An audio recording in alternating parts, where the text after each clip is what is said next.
Welcome back then to the most knackered car in Ireland, my €200 Renault Clio. And I know what you're thinking, why the hell haven't you scrapped it yet?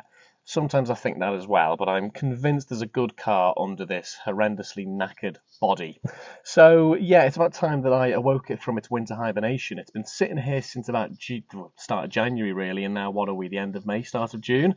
So it's probably going to take quite a bit of coaxing to get this thing back into life. So yeah, let's get cracking.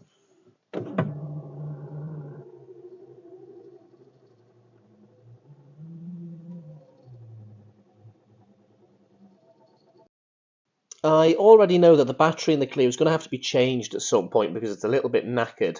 But I've had it trickle charging on this charger for a little while now, so let's see if that does anything for it.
John got her running? No. And she is actually running. She actually lives. Amazingly. Didn't think we'd get to this stage today. So wow. First time this has seen life since January. So almost 6 months. But she lives, look, she actually lives. Ticking over at just under 1,000 RPM. Oh, look at that. Big thanks to my mate John for his help in getting the Clio running, but she still needed a jump start and wouldn't run on her own. So would new plugs and a battery sort the problem?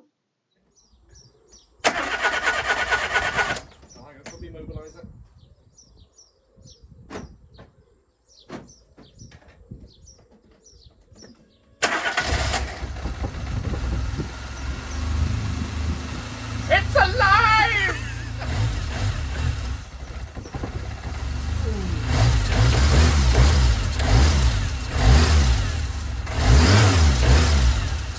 We did a spark plug change and it worked. Oh, fantastic.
Perfect.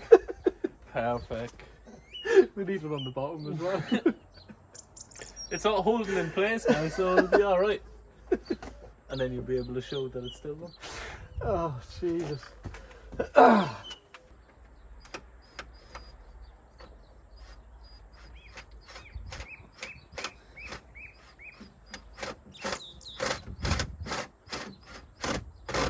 She in?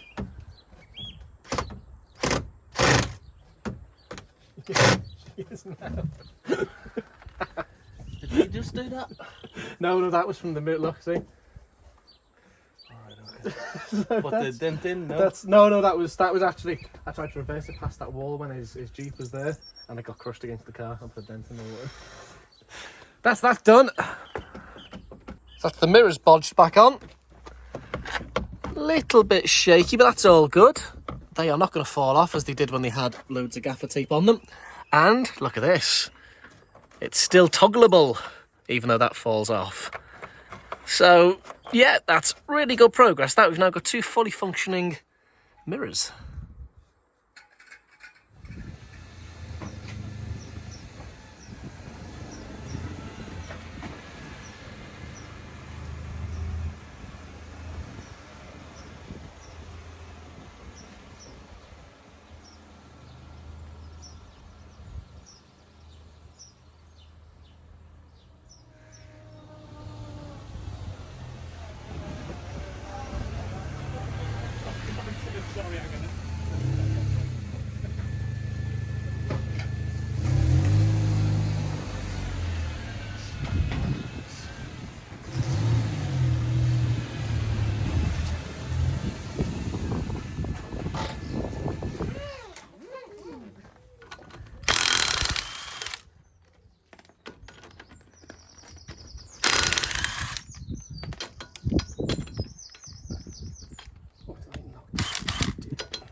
Not quite Formula 1 standard.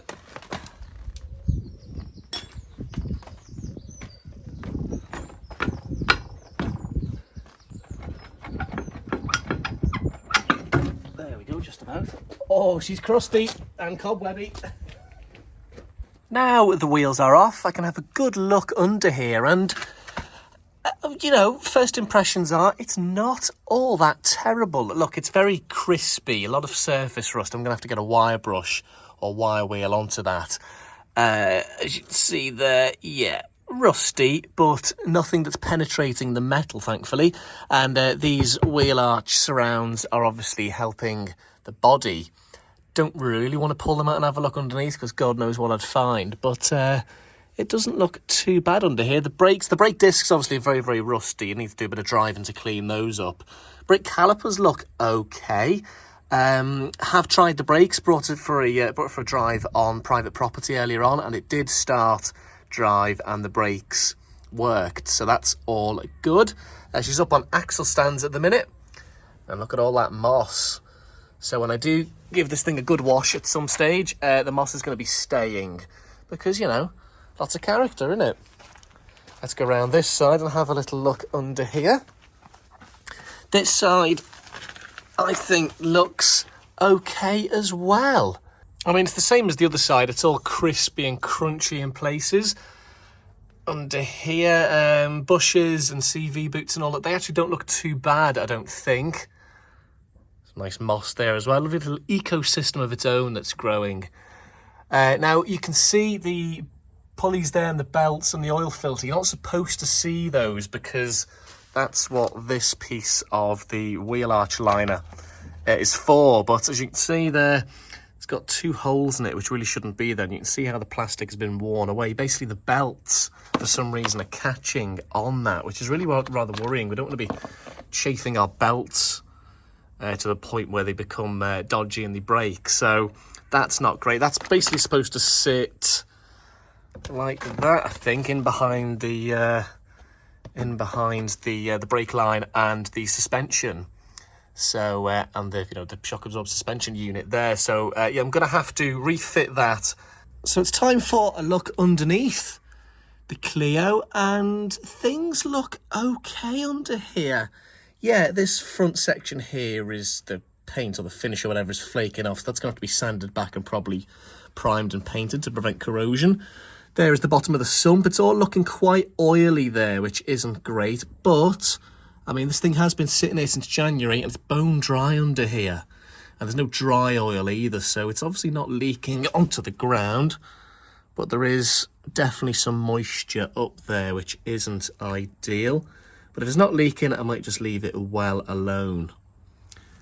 The front cross members, front rails, And the rest of it actually under here look really, really clean for a 25-year-old car.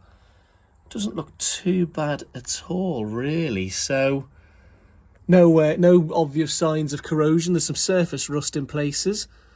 And the same can be said at the back. I'm not going to go there right now because it's not as highly jacked up as it is at the front here. But I have checked under that previously. The high ground clearance on this car is pretty handy anyway. So that's all well and good. No rust at the back either, only surface. There's the belts, which were last done in 2017. They will need to be done soon, probably. There's a little bit of marking on them, but it's not really my priority at the moment. But yeah, look, everything under here looks okay as far as I can tell. Suspension wishbones all look fine. Any corrosion, as I've said previously, is just surface.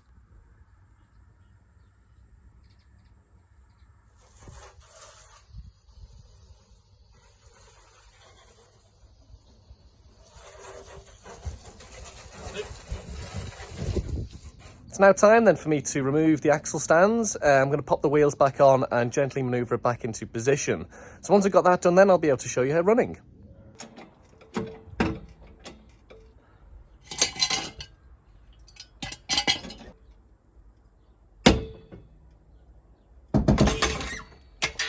There we go, that's that one done.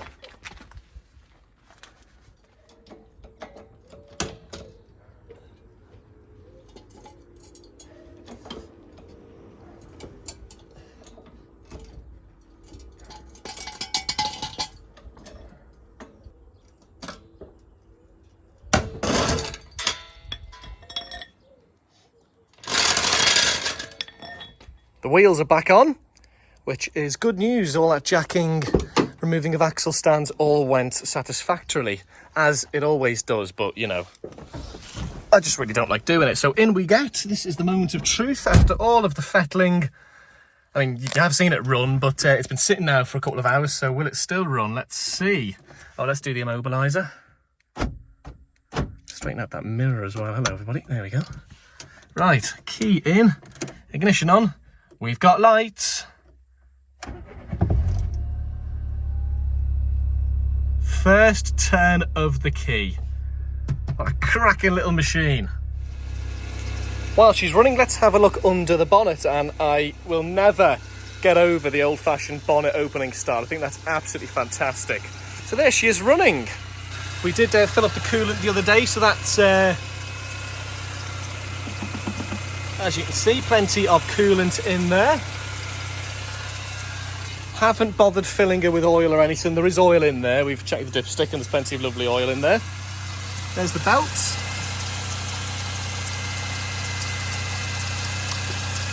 All looking good. Power steering fluid, of which we checked before, and there is plenty. Air filter that lives in there looks lovely and clean. So yeah, I think it was serviced. I mean, it came off the road last October, which is when I bought it, and it had been a daily driver for about 15 years before that. So I mean, it has been kept in not really good bodily condition or aesthetically, but mechanically I think it's pretty straight, thankfully.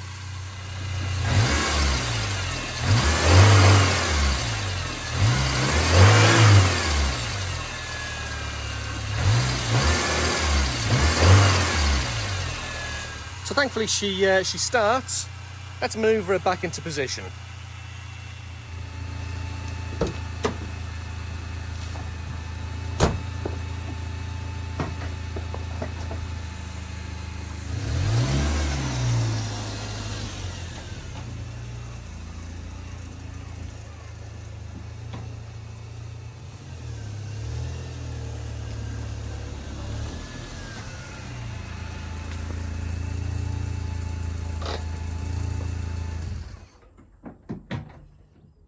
So thankfully, with a new battery and new spark plugs, we've managed to fire her into life. Big thanks to my mate John.